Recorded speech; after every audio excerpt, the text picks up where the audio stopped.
Shubhodayam. Welcome you all for the Maitri Millan session.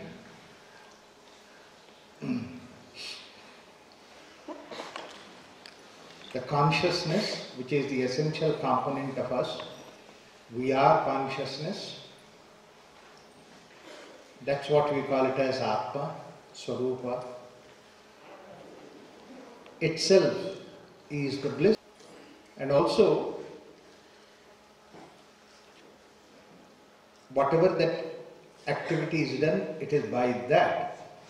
It has its experience and all that. The same way, one more quality, attribute of that particular Atmasthiti is the property of healing belongs to that.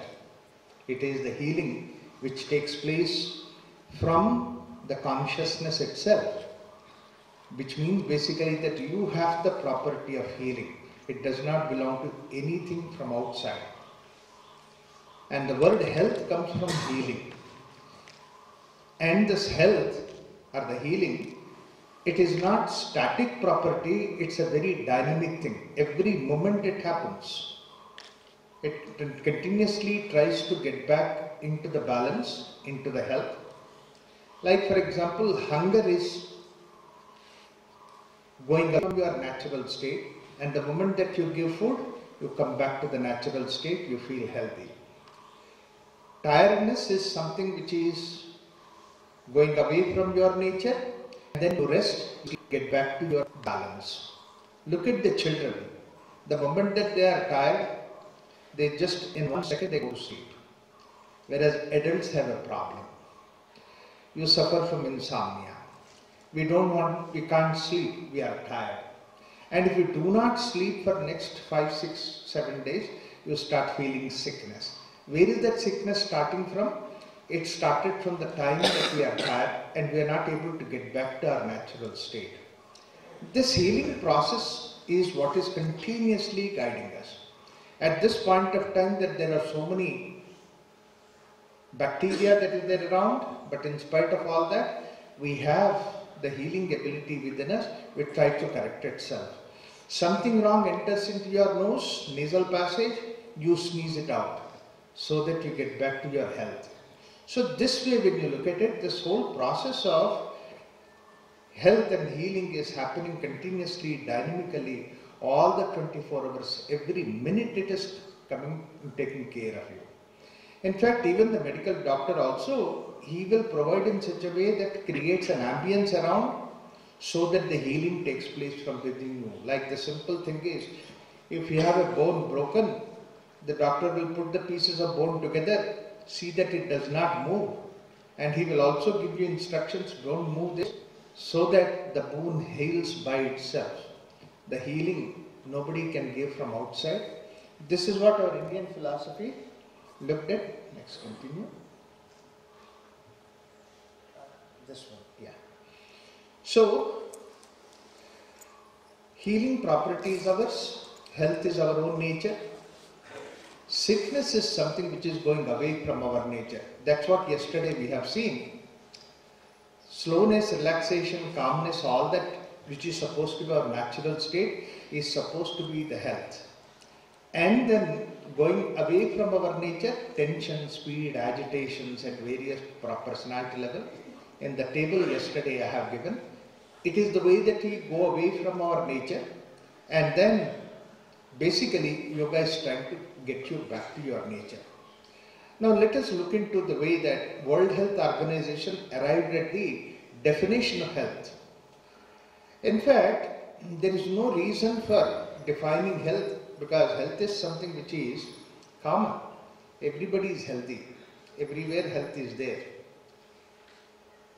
So there was no reason for defining.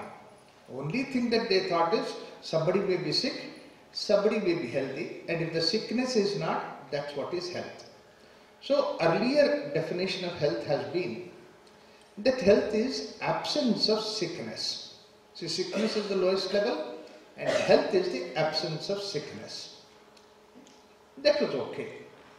But then later on they came across two people who don't have any sickness, which means basically they are supposed to be healthy. Out of these two, one person who is supposed to be healthy can walk for about 5 miles, nothing will happen. Another person is there, he walks for about 5 steps, 10 steps, he starts gasping for breath. How can you put both of them in the same basket called healthy? Similarly, one person is there, two people are there supposed to be healthy, and one person out of them can go without food for a couple of days because he is busy with something or the other. He might feel hungry, he might feel a little weak, but then nothing really happens to him. But another person is there, his food is delayed by half an hour. Why food? Morning cup of coffee is delayed by half an hour. You can see that he will develop headache, his stomach will start upset. If he develops headache, it is alright, but he will become headache for others. How can you consider both of them supposed to be healthy? Similarly, two people are supposed to be healthy. One person goes without sleep for a couple of days because that there are some busy, heavy work. It's alright, he will tired, but then afterwards he will cope up with the rest of the things. But another person is there, his sleep is disturbed by half an hour because some guest has come. He has to compensate by sleeping a couple of hours next day. So how can you consider both of them supposed to be healthy? That is why they change the definition of health. It's not mere absence of sickness, but it is a positive well-being at the physical level. Positive well-being means basically you should be able to walk for about 5 miles without any difficulty. You should be able to go without food for a couple of days. So that is what is the positive state of well-being. Why that was included in the definition is God has provided us that kind of a health.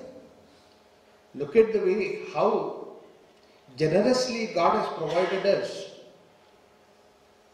that if at this point of time half a liter of blood is taken away from your body, you are still okay. That means extra half a liter of blood is given to you by God. Similarly, the amount of fat that is there in the body is so much that 15 days if you go fasting, your body can manage with that fat that is there inside the body. God has provided us so much of extra thing. Similarly, if one nerve, the whole nerve system can be removed, nerve can be removed and replaced somewhere else, you can still survive. That means it's extra. Not only these things, look at your lungs. If you take the lungs, only 2/3 of your lungs you are using, 1/3 the extra God has provided us. One extra kidney He has given to you, you donate to somebody else, you can still be okay. I mean, look at how much of extra that you have. All these things still are simple, but look at your brain. You are only using 5% of the brain.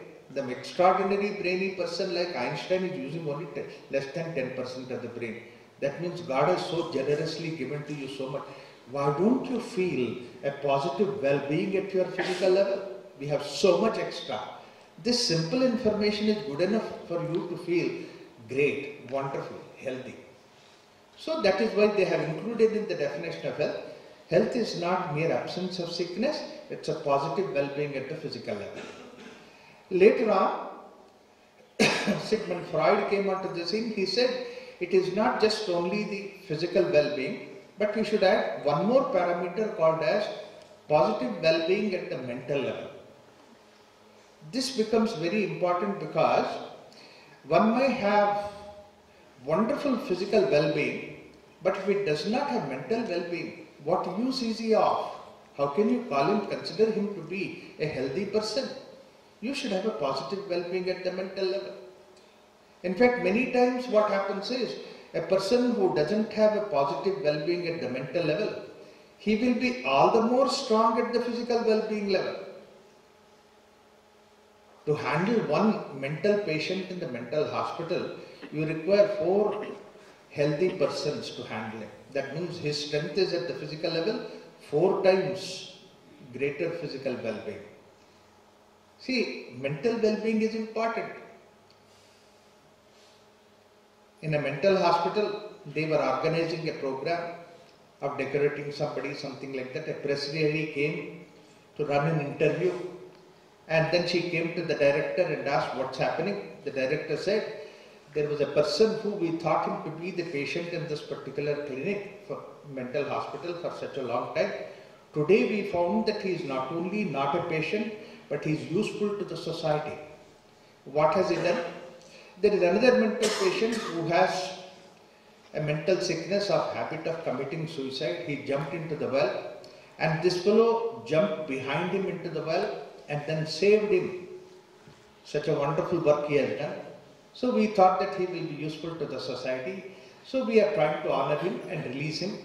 And a smartly dressed fellow, he brought him and introduced, this is the person. That young fellow was very proud. Meanwhile, the attendant came running to the director, said, "Sir, we cannot have the program now itself because the person who tried to commit suicide by jumping into the well, he tried to commit suicide by hanging onto the tree. We barely saved him." This fellow who saved him, he said, no, sir, that fellow who fell in the well was wet. I put him for drying on the tree." How can that be called a mental well-being? So we should have a positive state of mental well-being. Later on, in 1940s, they said we should revise the definition of health. It is not just good enough to have these two parameters, physical well-being, mental well-being. You should add one more parameter called as the social well-being. Why is it social well-being so important? Because just then we had a visitation of people like Hitler and Mussolini, Genghis Khan and all that. They were physically very strong, mentally very alert, but look at their social health. Society can never accept such people to be healthy people. Who considers Hitler to be a healthy person? Who has genetic well-being at the physical, mental, social level? Look at the definition. The sickness is so far down below, and then you come up into several steps. Social well-being is important. Social well-being does not mean that somebody in the society, that he has a good name, because many times people can be very good in the society outside, but back at home, to their own family members, they can be terrorists. We do not want that kind of persons. Or some people may be very good at home, but they do not have that kind of a same behavior when they go to the world outside. How can you consider that to be the social well-being? Because your well-being is decided on whether you are in the home or whether you are in the society. It should not depend upon outside. It should be your state of well-being. It is happen to be your health. That's why it should be something added to the health parameter of yourself. That's why they said your health is not mere absence of sickness. It's a positive well-being at the physical, mental, social well-being. In 1970s, an Indian doctor went to the World Health Organization, Geneva, for a conference. He said this definition is not good enough. We must add one more parameter for the sake of human being. Why we have to add one more parameter for the human being? Because even the animals have this kind of health. Like for example, the forest dogs, the golden dogs are supposed to be, that they are physically very strong, mentally so alert that even a mile away, 2 miles away, that a tiger or a lion comes, that they can recognize by the very smell. Not only that, they are so powerful and the social strength is so strong that 10-15 of these dogs together, they attack tiger or a lion, that they run away. They cannot stand in front of them. The social well-being of these dogs is so high. Similarly, the pack of wolves, they attack tiger or lion. Their social well-being is so much. Why only look at all those things? Even look at the simple household ant. Such a wonderful social sense that the ant has. The social well-being is so strong. The ant collects the grain of sugar and then takes it all the way and keeps it in the store for the hard days to come. And no ant says this is my sugar. It is for the colony of ants that it collects the sugar. That means to say there is such a wonderful social well-being in the case of ants. which human being does not have, unfortunately. And not only that, look at the bees. They have such a strong social well-being, these honey bees, that the queen bee, if you go and disturb the honey bee, the beehive, the queen bee gives instruction to the bees, go and attack. And all the bees run behind you wherever you go without even caring their life. That is the kind of a social well-being that bees have it, which I'm sure human being does not have. Which husband will listen to the wife, you know? The bees, queen bee, when he says, other bees, king bees, listen to it. Birds have such wonderful social well-being. You look at the flock of birds, 70, 80, 100 of them, they fly together in the sky in a beautiful formation. In fact, ornithologists say that how they fly on the sky is that they form arrowhead, and the first one, the bird that is there, that pierces the wind, and all the birds that they flock behind it, they fly in nice wonderful formation. The first bird takes the blunt of the whole air, wind, it gets tired, and then it quietly recedes, and next bird takes its position. And somebody said that this continuously goes on every 7.5 minutes. And you don't even notice, there is no clash in that. Such a beautiful social order that they maintain. Our aeroplanes will not fly in the sky peacefully. See, such a social, wonderful social well-being is there. In the case of ants, social well-being is there. In the case of forest dogs, social well-being is there. In the case of birds and bees, they have social well-being. Human being also stops at social well-being. Then what is the difference of human being from all these other creatures? Yes, naturally he said, we must add one more parameter. And he suggested we should add one more parameter called as spiritual well-being. So immediately they have added, it became the part of the definition of health. Health is not mere absence of sickness, it's a positive well-being at the physical, mental, social and spiritual level. They thought, wonderful, we have really solved the issue, but actually that created a problem. And what was the problem? Physical, mental, social well-being, you have already measurements, you have parameters, you can take it, and you have questionnaires to solve it. All those things are there. Social well-being, society can be the yardstick for your social well-being. But the moment it came to the spiritual well-being, they didn't have any yardstick. Each one started creating his own yardstick. He said, if you have this kind of a things, 1, 2, 3, you have spiritual well-being. Somebody said, if you have horizontal mark on the forehead, that's what is spiritual well-being. Somebody said, no, vertical mark on the forehead is spiritual well-being. Why only one vertical mark? If you have 3 vertical marks, that's a greater spiritual well-being. Which is right, which is wrong? If you wear this kind of a dress, that's what is spiritual well-being. Look at the way. A mile away, people see the Gerwa cloth and prostrate in front of here. What is there under that cloth? Nobody knows about it. So this way, each one started creating his own parameters. And when somebody else said, no cloth is spiritual well-being, Digambarje, now immediately it's all right, you can have your own thing. But then the real problem came when somebody said, if I murder you in the name of religion, that is what is my spiritual well-being. And that's what is your spiritual well-being.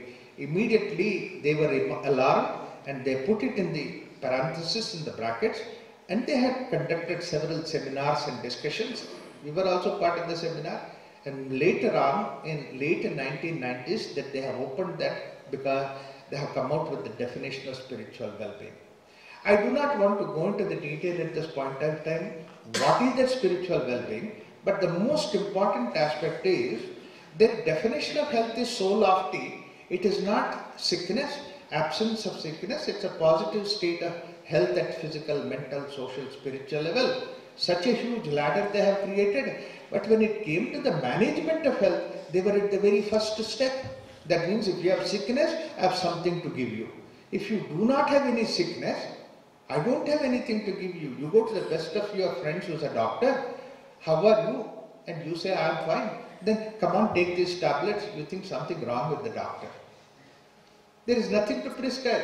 When you are healthy, nothing to do. That means to say, health definition and management, there is a big gap. This is what the World Health Organization realized. They wanted to do something or the other because medicine is just to fight the disease, nothing to do with the health. In fact, don't you see that? If you have acid problem, they have anti-acid. If you have bacteria problem, they have antibiotic. Anything is to counter your sickness, nothing to do with your health. A friend brought his uncle to Mullah Nasruddin and said, my uncle has diarrhea. Mullah said, I have a wonderful medicine, give it to him 3 times a day for 2 days, diarrhea will stop. And that fellow took that medicine, went away. A month later, Mullah met his friend in the market and asked his friend, how is your uncle? The friend said, my uncle is no more. Mullah asked, that's alright, but did his diarrhea stop? Because on spiritual level, it's in the case of health, not for the sake of sickness. This is where yoga comes into the picture. See, as yesterday you have seen in the table, I have shown you, yoga is something that can apply at all these personality levels. Yoga should help your physical well-being. Yoga should help your mental well-being. You don't have to be sick for coming to yoga. It addresses your health. In fact, the way that yoga philosophy says is, improve the health, sickness goes away. Like the way, don't drive the darkness away, bring in the light, darkness goes away. In the same way, bring in the yoga, bring in the health, that is going back to your own nature, which is supposed to be your health, so that the sickness keeps itself away. And what is that spiritual well-being? That's what we have seen, the last one, Anandamaya Kosha. Harmony is the essential feature of spiritual well-being. And harmony is the essential feature of the whole creation itself. Look at the kind of harmony that is there in the whole creation.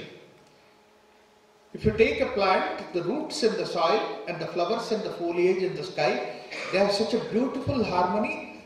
That harmony is the health of the plant.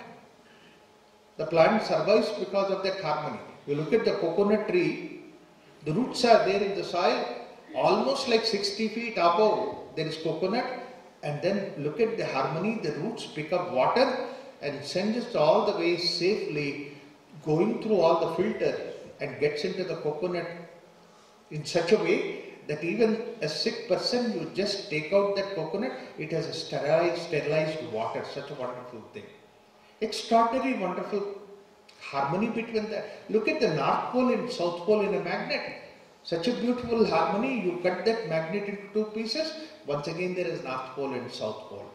Not only that, look at the harmony in an orange, the bitter seed inside and the wonderful sweet fruit born together, grow to the fullness together. The seed will not disturb the fruit, fruit will not disturb the seed. There is such a wonderful harmony. And that harmony is the health of that particular fruit. The creation, what you can see is the wonderful harmony, and that's what is a spiritual well-being. Can we not, in the name of yoga, bring about that spiritual well-being into our life? Look at 2 individuals are there, they keep fighting. Can we not have a harmonious way? We will learn in the name of yoga. I always wish that yoga is spreading like a wildfire all over the world. And if only every yoga teacher takes up this message, that we are giving yoga not just only physical level, but the holistic way, total personality level, at the spiritual level, so that we create a harmony. Probably we can create a beautiful, a future harmonious society. Let's all strive towards that so that we can have a wonderful, harmonious, spiritualized society in the world. Thank you.